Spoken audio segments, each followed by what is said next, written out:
دنیا بھر میں بجلی کی بڑھتی ہوئی ڈیمانڈ کو پورا کرنے کے لیے آج کے انسان سولر پاور کی طرف شفٹ ہو رہے ہیں، کیونکہ ایک تو یہ بہت سستا ہے اور دوسرا مینٹیننس فری بھی ہے، اور مفت میں بجلی سورج کی روشنی کے ذریعے پیدا کر سکتا ہے، کیونکہ ہر 6 گھنٹے کے اندر دنیا بھر کے صحراؤں میں اتنی دھوپ پڑتی ہے کہ پوری دنیا کی اگلے 1 سال کی بجلی کی ضرورت کو صرف یہاں پر لگائے گئے سولر پینل ہی پورا کر سکتے ہیں۔ تو پھر ایسی کیا چیز ہے جو کہ ہمیں ایسا کرنے سے روک رہی ہے؟ اس کا سیدھا سا جواب ہے کہ زمین کا انوائرمنٹ یا ایکو سسٹم۔ مثال کے طور پر دنیا کا سب سے بڑا صحرا صحارا جو 10 ملکوں اور 3 مختلف ٹائم زون سے جڑا ہے، اگر اس کے اتنے حصے پر ہم سولر پینل لگا دیں تو یہ پورے کے پورے ملک جرمنی کی بجلی کی ضرورت کو پورا کر سکتا ہے، اتنا حصہ پورے یورپی یونین کی اور صرف اتنا حصہ پوری دنیا کی۔ ایسا سوچنا تو بہت اچھا محسوس ہوتا ہے، لیکن ایکچوئل کے اندر یہ اتنا آسان نہیں ہے، اور اس کی وجہ ہے بہت سارے فیکٹرز۔ پہلا انفراسٹرکچر، یعنی روڈز اور سامان پہنچانے اور رکھنے کے لیے کسی بلڈنگ کا موجود ہونا، کیونکہ یہ صحرا ہر طرف سے بالکل ویران ہے۔ اور دوسرا ہے انہیں لگانے کی قیمت، جو کہ صرف سولر پینل کی بنتی ہے $14.5 بلین، جو کہ پوری دنیا کے جی ڈی پی کی 60% ہے۔ اس کے علاوہ ایسا کرنے سے زمین کے قدرتی ماحول پر بھی اثر پڑے گا، کیونکہ سولر پینل سورج کی ساری روشنی کو استعمال نہیں کرتے بلکہ زیادہ تر کو واپس آسمان کی طرف بھیج دیں گے، جس سے اس کا سرفیس پریشر کم ہو کر بارشیں برسا کر صحارا کو ایک بار پھر سے ہرا بھرا اور گرین کر دے گا۔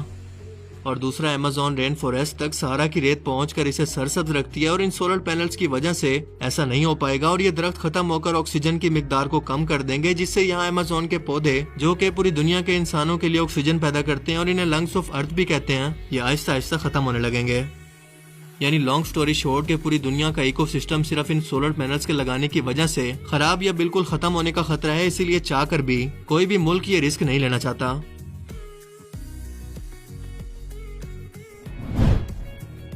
کیا آپ نے کبھی غور کیا کہ موبائل فون کے ٹاورز کو صرف ریڈ اور وائٹ کلرز کے ساتھ ہی کیوں پینٹ کیا جاتا ہے؟ ان کے ٹاپ پر صرف ریڈ کلر کی لائٹ ہی کیوں لگی ہوتی ہے؟ ایک موبائل فون ٹاور کی اونچائی ہوتی ہے تقریباً 500 فٹ، اور ایک ہیلی کاپٹر بھی کم از کم 600 فٹ کی اونچائی پر اڑتے ہیں، اس لیے ان کا ٹاور سے ٹکرانے کا خطرہ تقریباً ہر وقت بنا رہتا ہے۔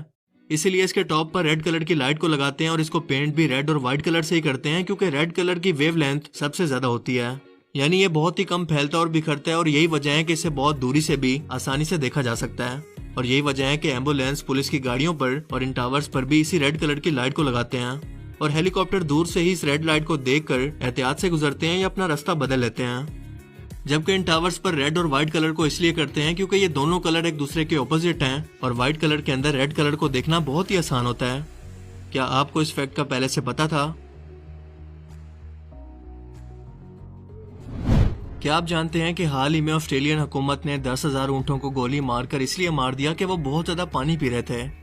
اونٹ آسٹریلیا کا لوکل جانور نہیں ہے، بلکہ اسے 1890 سے 1920 کے درمیان عرب ملکوں سے بحری جہازوں پر لاد کر یہاں پر لایا گیا تھا، کیونکہ اس وقت یہاں پر ٹرانسپورٹیشن کے لیے گاڑیاں موجود نہیں تھی، اور یہ سامان لاد کر ٹرانسپورٹیشن کا کام کرتے، مگر وقت گزرنے کے ساتھ ساتھ ان کی تعداد بڑھنے لگی، اور پھر ان کی جگہ لے لی آج کی موجودہ گاڑیوں نے۔ 200 سالوں کے بعد یہ تعداد کے اندر اتنا زیادہ ہو گئے تھے کہ پانی کی تلاش کے اندر لوگوں کے گھروں میں گھس جاتے اور عمارتوں کا بھی نقصان کرتے، مگر انہیں پکڑ کر جس طرح سے یہاں پر لایا گیا تھا اسی طرح سے کسی اور ملک بھجوانے کی بجائے آسٹریلیا کی حکومت نے اس کا یہ حل نکالا کہ ان سب اونٹوں کو ایک ہیلی کاپٹر سے گولی مار کر مار دیا جائے، اور بالکل ایسے ہی کیا گیا۔ اگر یہ سب سے بہتر سولوشن تھا تو واقعی تھینوس کو آج ہمارا ہیرو ہونا چاہیے۔ یہ دنیا جتنی انسانوں کی ہے اتنی ان جانوروں کی بھی ہے، اور یہ پانی بھی۔ سوچو اگر اسی پانی کی کمی کی وجہ سے جانور بھی انسانوں کے ساتھ بالکل یہی سلوک کرنے لگے تو یہاں زمین پر کون سا انسان زندہ بچے گا؟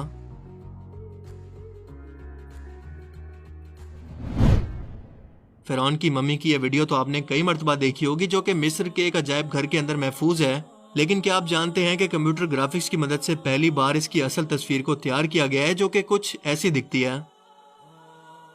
اسے دیکھ کر دماغ چکرانے لگتا ہے، اور نبی پاک صلی اللہ علیہ وآلہ وسلم کی دجال کے بارے میں وہ حدیث مبارکہ یاد آتی ہے کہ دجال کس طرح سے مردوں کو زندہ کرے گا، لیکن وہ سب نظر کا دھوکہ ہوگا۔ یہ مصر کا وہی فرعون ہے جسے لوگ رامسس دوئم کے نام سے بھی جانتے ہیں، اور یہ موسیٰ علیہ السلام اور ان کی قوم بنی اسرائیل کا پیچھا کرتے ہوئے انہیں ختم کرنے کے لیے سمندر کے کنارے پر پہنچ گیا تھا، مگر اللہ تعالیٰ کے حکم سے جب موسیٰ علیہ السلام نے اللہ کے حکم پر اپنا عصا مبارک سمندر پر مارا تو یہ پھٹ کر 2 حصوں میں ہو کر خشکی کا ایک راستہ بنا دیتا ہے، جس سے یہ بنی اسرائیل تو گزر جاتے ہیں، لیکن یہ فرعون اپنی پوری فوج سمیت غرق ہو کر ہمیشہ کے لیے نشان عبرت بن گیا، جس کا ذکر قرآن پاک میں موجود ہے۔ کیا آپ کو پتا ہے کہ اسی فرعون یا رامسس II کو 1974 کے اندر مصر اور فرانس کا پاسپورٹ ایشو کیا گیا؟ جی ہاں، جب اس کی باڈی کو فرانس میں تجربات کے لیے لانا تھا تو سب سے پہلے اس کا پاسپورٹ مصر کی حکومت نے اس کی تصویر لگا کر تیار کیا، اور پھر اس کے پاسپورٹ پر فرانس کا ویزا لگنے کے بعد اسے یہاں پر لایا گیا، اور حیرت انگیز طور پر اس کی باڈی پر تجربات کرنے والا فرانسیسی سائنٹسٹ یہ معجزہ دیکھ کر کرسچن سے خود مسلمان ہو گیا کہ اتنے سالوں تک صرف اس شخص کی لاش سمندر میں ڈوبنے کے بعد بھی ہزاروں سالوں سے بالکل صحیح حالت میں کیسے ہے، جبکہ اس کا ذکر قرآن کریم میں بھی 1400 سال پہلے کیا گیا ہے۔ مگر افسوس کہ دنیا نے اب تک اس سے عبرت نہیں لی، کیونکہ آپ یہ جان کر حیران رہ جائیں گے کہ فرانس کے اندر جب اس کی ممی کو لایا گیا تو کسی بادشاہ کی طرح اس کو ویلکم کیا گیا، اسے گارڈ آف آنر پیش کیا گیا، جبکہ اللہ تعالیٰ نے تو اسی خدائی کے دعوے کی وجہ سے اسے آج کے انسانوں کے لیے عبرت بنایا تھا۔ مگر افسوس ہے ان انسانوں کی عقل پر۔